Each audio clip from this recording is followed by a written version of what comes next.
Dr. Panagariya, your tenure as Vice Chairman NITI Aayog has seen two of India's most bold decisions taken by the central government.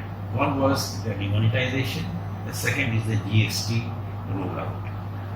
How would you assess both these developments and how they have panned out for the Indian economy? As you know, I've been a strong defender of both of those changes. As we know, both have had their own debates. Yeah. On demonetization, my take has been that if corruption or fighting corruption is one of our objectives, then there is no escaping demonetization. Demonetization is an integral step to the fight against corruption. Now, in terms of how it went and all, remember that there is no precedent for this kind of step ever in the past, and therefore there is a lot of uncertainty about how it will unfold. And we saw that uncertainty unfold. Things that we had not predicted happened, and then the government had to react and so forth. So that was a process. Now we have one experience now. So if ever any other country was to do it, it can study India's experience. But I personally think that a lot of as far as combating corruption is concerned, this has promoted that objective to a considerable degree. Many more people are now filing income taxes, as you know. Also, now the number of suspect bank accounts, for example, has gone up by a very large multiple, and I think a signal has been sent. I think personally that anybody who doubted Prime Minister's resolve to fight corruption before 8th November, I think their doubts were removed completely. That the Prime Minister was seriously, sincerely committed to combating corruption. So I think that is roughly my take on demonetization. On GST again, this is a very hard-fought reform, and I've been writing on this. Yes. We were talking on some of the television shows for some years, this was a very difficult reform involving 29 states, the central government, the entire GST Council, bringing about consensus across that many players, amending the constitution, bringing in the laws and so forth. So I think, again, I feel good where we are. I would like to think that we will make more progress, however, as we go forward. I would say, in the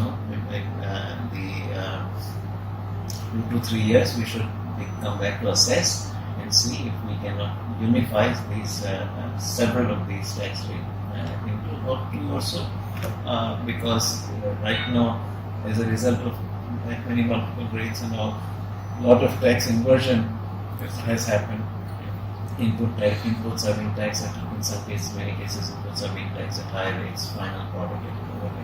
So I think those are kind of anomalies that need to be taken out, because one of the central principles of GST is that you do not want to tax the input usage. That's right. The whole idea is that you should tax the final consumption. That's right. It's a destination-based tax. It's a destination-based tax, and it is meant to be. GST is a value-added tax. That's right. And the principle, the central principle of a value-added tax is that you should avoid any taxes on the input, so that you don't distort production. Yeah. And that ensures that you maximize production. And then to collect revenue, you tax the final consumption. That's right. So that is the principle. That's right. And currently, the way we have implemented it, input taxes are still embedded because the rebates in many cases are not complete. And if rebates are not complete, that means some inputs are being. This is an area where you think some improvements can take place. And this is an improvement. And I'm sure the finance minister is quite aware of this himself. And we'll see those improvements happen. And I'm sure there are 29 finance ministers from the states also who have an understanding of how to improve it.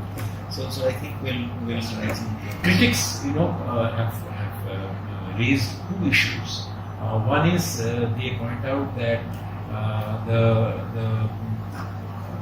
benefits from demonetization and the disruption they cause in terms of economic activity for some time or even tackling the corruption, the benefits were not as great as the disruption they caused. How would you react to that criticism? I think still on the whole the critics are overreacting because or overestimating the cost, because look, first of all, disruption, right? There is a first time I would say economic disruption. Right? If truly serious disruption had actually happened, the first point at which we should have observed this is in the collapse of the prices, because at any point in time output is already there. And so when you cut money supply, maybe withdrew 6% of the money supply.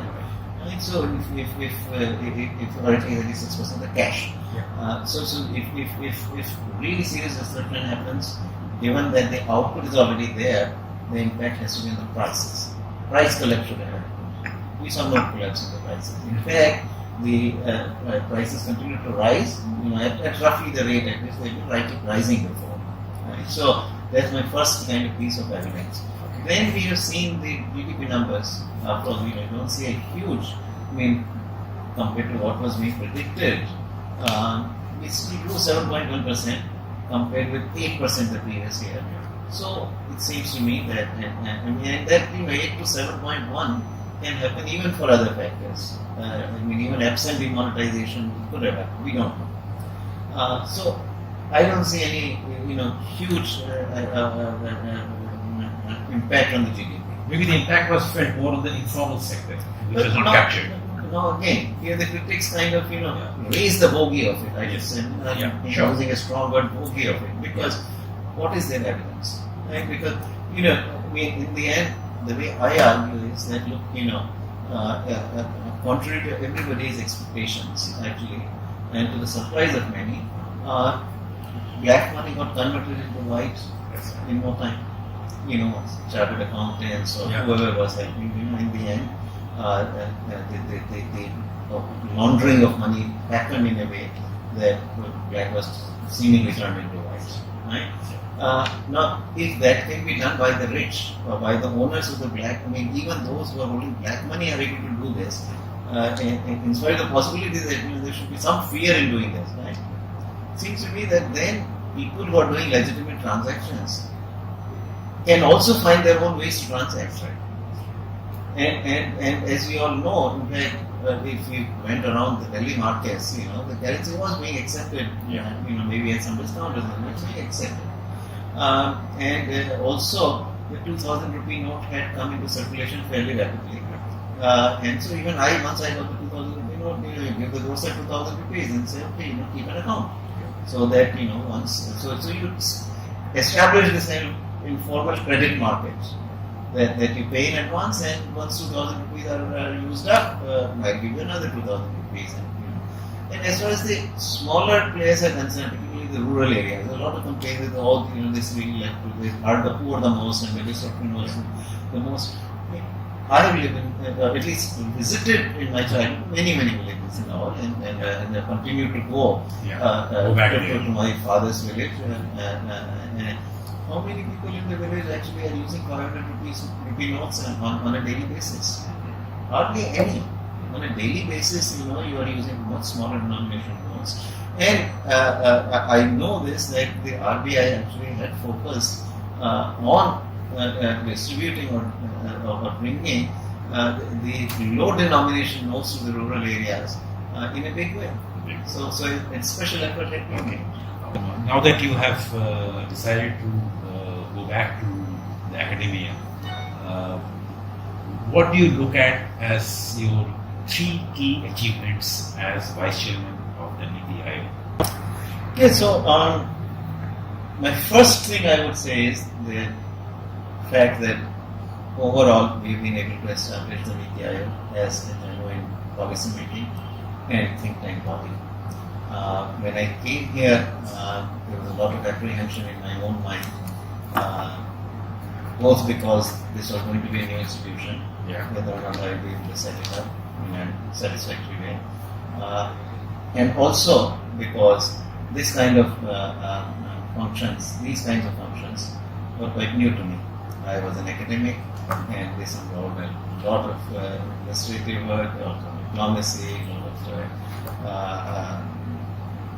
consensus building, and so forth. So I came with apprehensions, but I'm very pleased to say I'm very satisfied with having set what up we this have been able to do. So that's my first achievement, I would say. My second broad achievement, I would say also that when we started, we had no leverage with the states because of the leverage of the predecessor institution. The Planning Commission had flowed from the access to funds that the Planning Commission gave to the states. We succeeded with no such funds, and therefore we had to build up our relationship with the states on a very different footing. We ultimately had to establish to the states that we had some good ideas to offer them, that we could be partners in their development and would be really friendly partners in their process of development. I think we have made very substantial progress in that direction. A lot of chief ministers have shown great interest in the work we are doing, as well as the assistance that we are able to give them. So that is a second achievement. Third one, I would say that we have been able to work closely with the central government in promoting the economic reforms. There are a large number of economic reforms that, and actually I would say not just the central government but also in the states. In the states we have made substantial progress in promoting the land leasing laws. This is something when I came, one of the very first few things that I started off with. We've done that successfully. Dr. Ramesh Chan, member here, has been working hard to move further the overall marketing reforms in agriculture. And with the central government, we have finally, we are very close to closing down about 18 to 20 sick units. This is a process that we started here soon after I arrived, or within a year after I arrived. Likewise, on privatization, we are making progress. At least on our institution, we have made progress. Actual sales still have not happened because this is a matter that PIPM, the Finance Ministry, has to take up. But certainly, we have done our bit. 17 of these PSUs have been actually recommended by the Cabinet also. So that process is underway. PIPM has actually has appointed transactions advisors and so forth. So some progress there also. Medical education reform, we have now piloted a full bill. And the healthcare. This is about the medical education. Education, not the healthcare. Not the healthcare is a separate thing we will be doing. On the this is the recommendation to replace the current Medical Council of India by a National Medical Commission, and that is a wholesale reform of medical education. And alongside it, we have also taken up the homeopathy reform and the Indian medical systems reform. So that higher education we are currently working, and I hope to have something, some small bit accomplished before I leave. So there are a number of areas in which we have been able to actually help promote the reforms of the central government. So those are the three things. But let me come back to some of the points that you referred to. You said you were different from the Planning Commission. Can you tell our viewers how were you actually different from the Planning Commission, and how was the NITI Aayog different from the Planning Commission? Couple of instances. So, the two fundamental ways in which we are different. One, Planning Commission used to write 5-year plans and implement them. Okay. And we don't write 5-year plans. But you have 3-year. But action agenda. It's a very different kind of document. So that our three-election agenda is all about reforms, far-reaching and wide-ranging, but they're all about reforms. So that's one. Second is that in relating to the states, as I mentioned earlier, the Planning Commission used to allocate funds to the states, and therefore it determined the character of the annual plans of the different states. And the chief ministers used to be lined up at the Planning Commission as a result of that. But we don't disperse any funds. So in our case, we are very different in how we relate to the states. In our case, we actually visit the states with high frequency. The members, myself, the CEO, we all have been visiting a number of different states, advising them on how they could carry forward their development. You say the NITI Aayog's equation with the states has changed because there is no leverage of the funds that we disperse. Has that been a good experience? And what are the lessons that you would like to draw from this experiment? Okay. One way I would like to say the relation is very different is that when the Planning Commission gave funds to the states, so Planning Commission was the giver, the states were the recipients, so it was a pretty unequal relationship. Our relationship is very much an equal relationship, and indeed we could argue that now the states are on slightly higher plane. Because the NITI Aayog really goes to the states. Instead of the state chief minister coming and having a darbar here. Yes. So that way it is a very different relationship. But I think this is a fantastic, very healthy relationship because now we can build up our relationship on the kinds of ideas for policy change and for implementation that we can offer to the states. The way we can disseminate good practices of one state into the other states, the way we can operate as a common forum for all the states to come together to exchange their ideas, to promote each other's development. Thank you, Dr. Panagariya, and wish you all the best on your new assignment. You go back to the teaching.